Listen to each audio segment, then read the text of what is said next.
2004 on a 53 Ford Focus ST170 Estate. ST170s are obviously the 170 Focuses, but they are quite rare in an estate. Got some slightly different things, so they got wheels and slightly different interior. If you check the description, we'll detail all that. This one needs some cosmetic work, as you can see. We've got some bubbling on the arches. And along that sill and the bottom of the door there. And a bit on the corner here. And on the rear arch, we've got bubbling all the way around. See the rest of the top where it meets the windows. Quite often they can bubble on this sort of era Focus, but that's all good.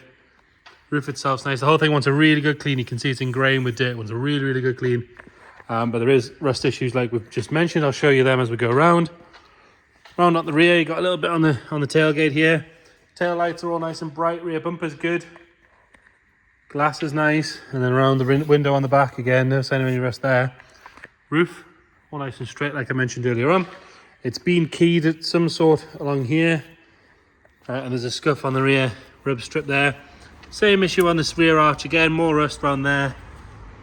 It is on the correct ST wheels with the centre caps, which is nice though. Bottom of the passenger door on the front, again, rust all the way along the bottom. And some coming through here.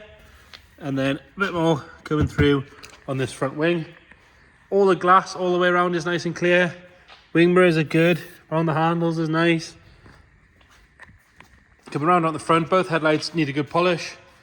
They're all sort of milky. Some stone chips that have turned into decent sized rust bubbles on the front of the bumper. The bonnet, sorry. The front bumper itself all nice and tidy. Rest of the bonnet nice and straight. Like I say, it's got some rust issues that want sorting out. Moving on to the interior. Nice and tidy on that door card.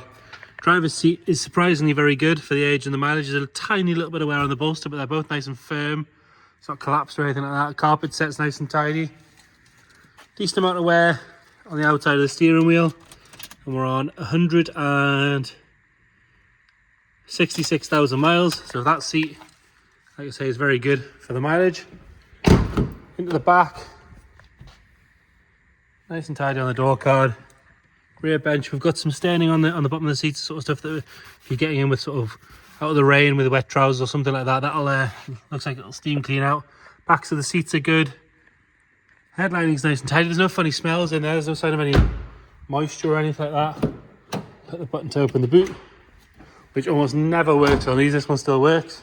In the back, we've got a full-size load cover and the dog guard fitted. It's got the rails for the roof and the boot cover and the net underneath there. That looks like it's been down a long time. That's nice and clean under there.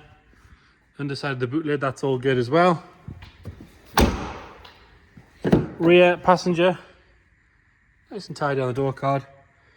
Interior is worn really well. It's obviously had light use on the inside, but this era of Ford were quite well known for arches and those sort of areas. Rust, you can see it's come right through on that door there.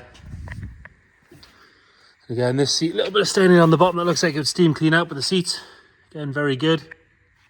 Nice and standard on the dash. There's no aftermarket stereo or anything like that. All in nice condition. Aircon in this one as well. We'll, used the worst bonnet opening design in history. Let's have a look under there. I don't know why Ford thought that was a good idea. I've ditched it on the new ones, thankfully. So you've got a Duratec engine, which you see a lot of people using for engine transplants into track cars and kick cars and all sorts of stuff like that. Not too bad around that strut top. A little bit of surface rust on the corner there. This one, a little bit bigger, but generally pretty good. All nice and standard under there. I have to excuse the dodgy camera work and we'll get it started up.